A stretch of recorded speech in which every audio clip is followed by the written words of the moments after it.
आज का दिन कैसे देखें? देखिए, मैं ये कहूँगा कि आज का दिन एक टिपिकल बेयर मार्केट वाला दिन है, क्योंकि सेंसेक्स और निफ्टी फ्लैट हैं, लेकिन मिड कैप और स्मॉल कैप यहाँ पे गिरावट है। अब आप ये कह सकते हैं कि गिरावट उतनी नहीं है जितनी बाकी दिन में होती है, लेकिन फिर भी है तो गिरावट ही। मिड कैप इंडेक्स देखिए अब भी डे लो पर है, 200 पॉइंट नीचे। स्मॉल कैप भी हालांकि रिकवर हो गया डे लो से, लेकिन फिर भी है तो नेगेटिव में ही स्मॉल कैप। अच्छा, मैं कुछ इंटरेस्टिंग डेटा पॉइंट्स रख रहा हूँ आपके सामने। फरवरी में मिड कैप इंडेक्स 7% गिरा है, सिर्फ फरवरी में। स्मॉल कैप इंडेक्स 9% गिरा है, करीब करीब 9%। ये मैं क्यों कह रहा हूँ?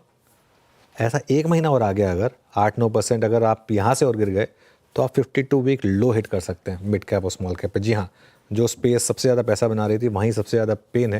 लेकिन आज एक चीज़ अच्छी हुई है श्रेया, कि FMCG और ऑटो दो इंडेक्स हैं जहाँ पर अच्छी बाइंग हुई है। इसको मैं क्यों अच्छा मान रहा हूँ? ये दोनों कंजम्पशन से रिलेटेड है। FMCG देखिए 8 डे हाई पर है, और निफ्टी ऑटो आएगा, ये तो शुरुआत से स्ट्रांग बना हुआ है। तो ये एक अच्छी चीज़ है आप कह सकते हैं, लेकिन देखते हैं लास्ट का 1.5 घंटा कैसा रहेगा। Good afternoon. बिल्कुल सर, गुड आफ्टरनून। आखिरी का 1.5 घंटा कैसे रहेगा वो तो देखने वाली बात होगी। और FMCG और ऑटो में हालांकि खरीदारी है और गेनर्स में आपको कुछ ऐसे स्टॉक्स भी दिखेंगे, लेकिन बाजार ने थकाया है सर। आज 26 अंकों की बढ़ोतरी दिख रही है निफ्टी में, लेकिन एकदम एक रेंज में ही कारोबार कर रहा है। आप कैसे देख रहे हैं मार्केट को? यहाँ से कौन से लेवल्स अभी इंपॉर्टेंट लग रहे हैं, क्या करना चाहिए?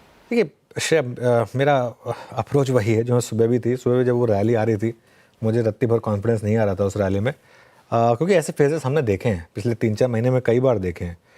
पहले सपोर्ट की बात कर लेते हैं, क्योंकि यहाँ पर हम काफ़ी इंपॉर्टेंट लेवल्स की बात करें। 22,500 पर पहला सपोर्ट है, आज 22,516 का लो है, और उसके बाद 22,400 का। मेरा मानना ये है कि 22,400 पर अगर सपोर्ट नहीं मिला आपको तो आप 21,800 तक जा सकते हैं। वही स्ट्रैटेजी, हर रैली के फेलियर पर सेल करें और स्टॉप लॉस लगाएं। इनिशियल स्टार्टिंग पॉइंट में हमारा स्टॉप लॉस 22, इस लेवल को मत दिखाइएगा, थोड़ा गलत लिखा है मैंने। इनिशियली हमारा जो स्टॉप लॉस होता था वो 22,800 का होता था। अब इसको हम चेंज करके 22,700 पर ले आएंगे। 22,700 के करीब का आप मानिए, आज का हाई 22,625 है, तो 22,700 के स्टॉप लॉस के साथ बेसिकली आप निफ्टी में सेल करें हर रैली पर। बैंक निफ्टी की जहाँ तक बात है, यहाँ पर 48,000 पर पहला सपोर्ट है, और अगर ये टूटा तो अगला सपोर्ट सीधा 47,000 पर है। ये दिक्कत है। और बैंक निफ्टी में एक और बड़ी दिक्कत क्या है श्रेया, कि जब तक बैंक निफ्टी में ये लेवल्स ठीक हैं तो आप दिखा सकते हैं, जब तक FI की सेलिंग चल रही है तब तक हर रैली जो है वो फेल होने का बहुत बड़ा रिस्क रहेगा बैंक निफ्टी पर। तो इसके लिए, लेकिन आज एक अच्छी चीज़ भी हुई है। आप देखें, अगर FMCG, ऑटो, ये दो सेक्टर हैं जहाँ थोड़ी सी बाइंग भी हुई है, तो ऐसा नहीं है कि मार्केट कम्प्लीटली ख़राब है, कम्प्लीटली कैप्चुलेट कर रहा है। बिल्कुल सर, आपने कुछ सेक्टर्स बताए, लेकिन सर सबसे अहम सवाल ये है और सभी के जहन में घूमता है, ये पता कैसे चलेगा कि मार्केट अब बॉटम आउट हो रहा है? पता है श्रेया, सिंस आपने सवाल पूछा है, मैं बताऊं आपको, ये जो सवाल है ना, ये सवाल हर कोई पूछता है, लेकिन इस सवाल से ज़्यादा इम्पॉर्टेंट सवाल ये है कि क्या ज़रूरी है कि आप बॉटम को पकड़ें। मैंने ना एक बार गलती की थी ये बॉटम पकड़ने की कोशिश करके, क्योंकि मैं सच बताऊं तो, और मुझे उस चीज़ का रिग्रेट है, क्योंकि उससे पहले जो मार्केट को लेकर व्यू था, गलत पड़े सही पड़े वो अलग बात है, लेकिन वो ठीक ठाक एक व्यू आ करता था। जहाँ पे हमने ये कोशिश की ना बॉटम पकड़ने की, वहाँ पर दिक्कत आई। मैं ये मानता हूँ कि किसी को नहीं पता, और ये हमेशा 6 महीने बाद पता चलता है। फॉर एग्जाम्पल, कोविड के टाइम पे कब बॉटम लगेगा किसी को नहीं पता था। वो जहाँ पे आपने प्रेडिक्ट किया वहाँ से और 500,000 पॉइंट नीचे ही हुआ है ना। तो ज़रूरी नहीं कि आप इसको पकड़े, ज़रूरी है कि आप अपने रिस्क रिवॉर्ड के हिसाब से मार्केट में ट्रेड करें। फॉर एग्जांपल, अभी मार्केट का ट्रेड बहुत क्लियर है, 22,800 के स्टॉप के साथ आप शॉर्ट करें मार्केट में।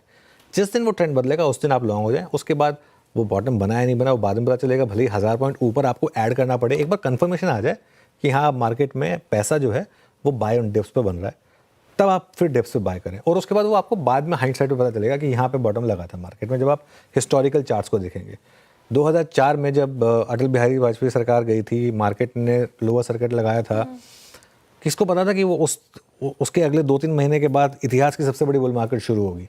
किसी को नहीं पता था। तो ये चीज़ें हमेशा हमको हाइंड साइड में पता चलती हैं, और हमारा काम है एक रिस्क रिवॉर्ड को नाप कर उसके हिसाब से एक अप्रोच लें। मैं 2-3 एग्जांपल देता हूँ आपको। आज हमने सुबह बात की थी फॉर एग्जांपल SBI कार्ड की, आज हमने सुबह बात की थी बाटा की। ये मैं आपको सिर्फ 2 एग्जांपल दे रहा हूँ, है ना। अब ये देखिए, दोनों ने आपको इंटरडे में अच्छे मौके दिए। 830 पे खुल के 850 तक गया ऑलमोस्ट। बाटा भी एक बार नीचे खुल के काफ़ी ऊपर तक गया। चलिए इसलिए ये भी कूल ऑफ हो गया। एक और एग्जांपल देता हूँ मैं आपको, महिंद्रा एंड महिंद्रा का। महिंद्रा एंड महिंद्रा का हमने एग्जांपल कल दिया था विद परफेक्ट एनालिसिस कि क्यों महिंद्रा एंड महिंद्रा यहाँ से चलना चाहिए। कल चला महिंद्रा एंड महिंद्रा का स्टॉक, आज चला। और इसने वो जो उस दिन 6% गिरा था उसमें से ऑलमोस्ट 4-5% की तो वो जो डिक्लाइन थी वो अब ख़त्म कर दी। तो अगेन अब आगे कुछ और अगर न्यूज़ आ गई ये स्टॉक क्या वापस गिर जाए, ये पॉसिबिलिटी हमेशा रहेगी। लेकिन to cut a long story short, आप वो करिए जो आपके हाथ में वो है, एक डिसीजन लेना कि मार्केट में आपको करना क्या है और स्टॉप लॉस क्या लगाना है। उसके बाद बाकी का काम मार्केट के ऊपर छोड़ दीजिए। चलिए आज के ट्रेंड